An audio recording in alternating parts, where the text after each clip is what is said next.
اعوذ باللہ من الشیطان الرجیم بسم اللہ الرحمن الرحیم نحمدہ ونصلی علی رسولہ الکریم۔ انتہائی قابل احترام سامعین اور مجھ سے اچھے لوگوں، السلام علیکم ورحمۃ اللہ وبرکاتہ۔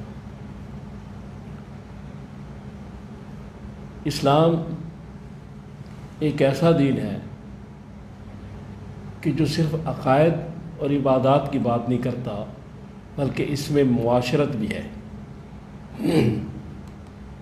اور معاشرت پہ بہت زیادہ زور دیا گیا ہے۔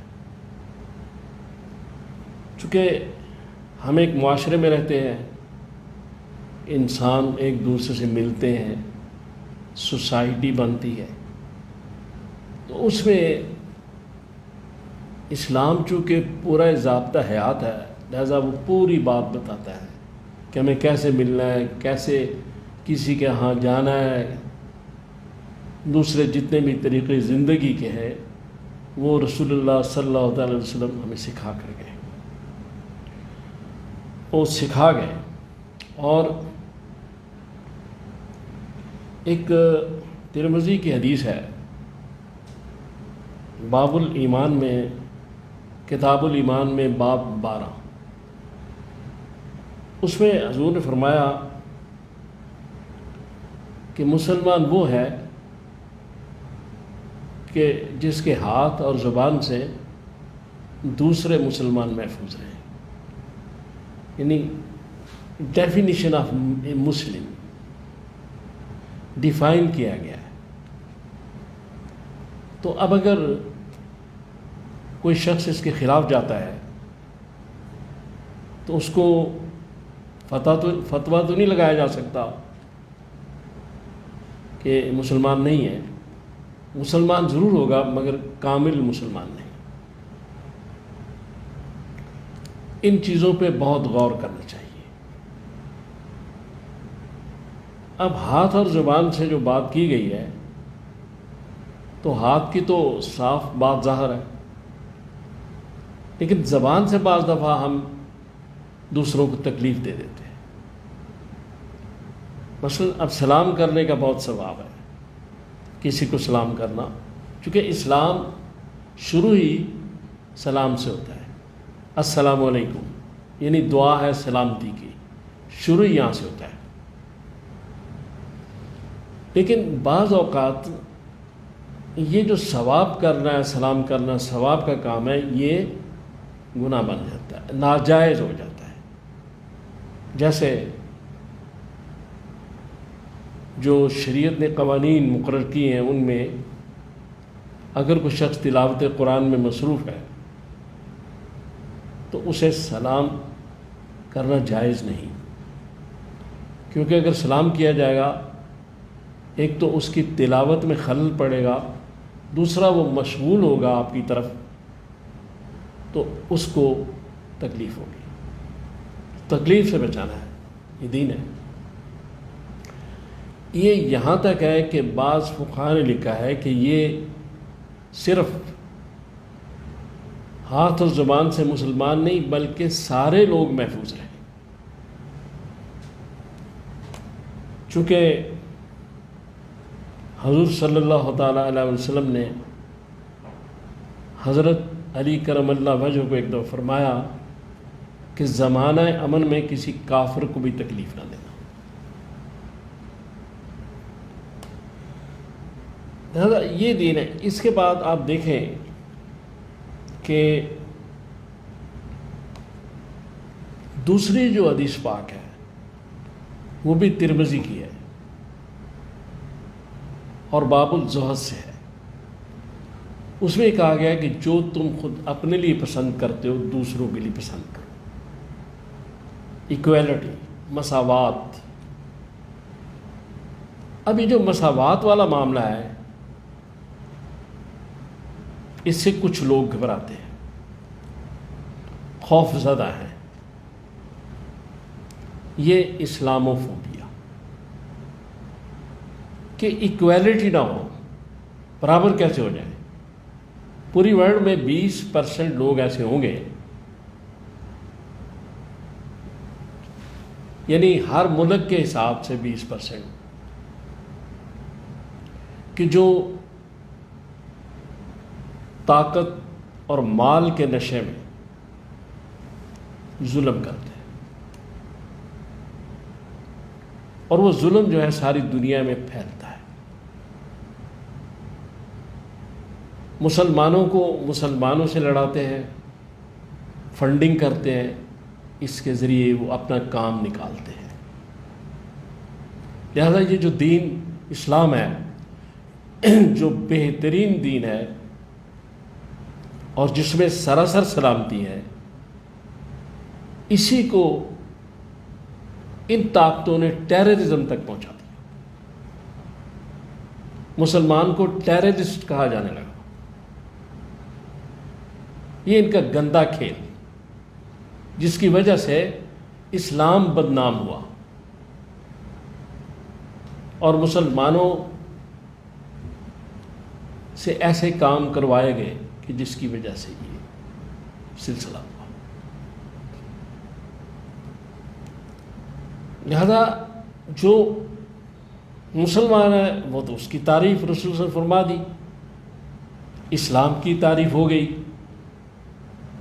تو اب اسلام میں تو یہ ساری باتیں ہیں کہ جس میں آپ کسی کو تکلیف نہ دیں، کسی جانور کو بھی بلا وجہ تکلیف نہ دیں، گزرگاہ میں نماز نہ پڑھیں تاکہ لوگوں کا راستہ تنگ نہ ہو، اور پھر گزرگاہ میں گند نہ پھیلائیں، یعنی کیلا کھایا اور چھلکا پھینک دیا، اور اگر کوئی وہاں سے گزرا، پھسلا اور گرا اور اس کے ٹانگ میں کسی جگہ فریکچر ہو گیا۔ تو اسلام یہ چھوٹی چھوٹی لے کے بڑی بڑی بات تک ہر بات پہ بات کر رہا ہے اسلام، کہ ایسا نہ کرو۔ ضرر رسانی خلق جو ہے بہت بڑا گناہ ہے۔ حجر اسود کو بوسہ دینا بہت بڑی بات ہے، ثواب ہے، لیکن دھکا دے کے کسی کو بوسہ دینا جو ہے وہ اگر اس کو تکلیف ہو تو گناہ ہے۔ لہذا یہ ساری باتیں سمجھنے کی ہیں، دین میں ہیں، موجود ہیں، اور یہ اسلام ہے۔ اب یہ جو لوگ دین کو خراب کر رہے ہیں، کچھ ہمارے لوگ بک جاتے ہیں، کچھ دوسری وجوہات کی بنا پہ مسلمانوں کو خراب کر رہے ہیں، اسلام کو خراب کر رہے ہیں، دین کو خراب کر رہے ہیں، اسلام کو بدنام کر رہے ہیں، چونکہ وہ ایکویلٹی نہیں چاہتے، مساوات نہیں چاہتے۔ وہ حضرت عمر رضی اللہ تعالیٰ عنہ کی طرح اپنے لمبے کرتے کا جواب نہیں دینا چاہتے۔ وہ حضرت علی کرم اللہ وجہہ کی طرح جو یہودی سے چادروں لی تھی اور جس نے جھوٹ بولا تھا، وہ عدالت میں جا کے اس کا جواب نہیں دینا چاہتے، عدالتوں سے گھبراتے ہیں۔ لہذا ان لوگوں نے اسلام کو بدنام کیا اور اسلام اس مقام پہ پہنچا، حالانکہ دنیا کا سب سے اچھا دین، اس میں سب سے کائنات کی اچھی باتیں اور انسان کی زندگی کا پورا ڈسپلن اور معمول بتایا گیا۔ سورہ نور میں آیت نمبر 58 سے آگے اگر آپ پڑھیں تو تقریباً 2 رکوع ہیں جو پورے معاشرت پر ہیں، آداب معاشرت پر۔ لہذا قرآن اور حدیث اور پھر صحابہ کرام اور اولیاء کرام کو جو ایک طرز عمل ہے وہ اسلام ہے۔ ہم جب وہ دیکھتے ہیں تو ہمیں وہ چیزیں نظر نہیں آ رہی۔ بے شمار لوگوں نے اسلام قبول کیا قرآن پڑھ کر، صرف قرآن پڑھ کر، سیرت پاک کی کتابیں پڑھ کر، کیونکہ اچھی چیزیں نظر آئیں انہیں، لیکن جب وہ ہماری طرف دیکھتے ہیں تو یہاں خیر کا پہلو ہی کوئی نہیں۔ اس لیے ذمہ داری ہم سب پر آ رہی ہے، اور وہ جو اسلام جو یہ بھی کہتا ہے کہ آپ جس ملک میں رہ رہے ہیں اس ملک کے قانون کی پابندی کریں،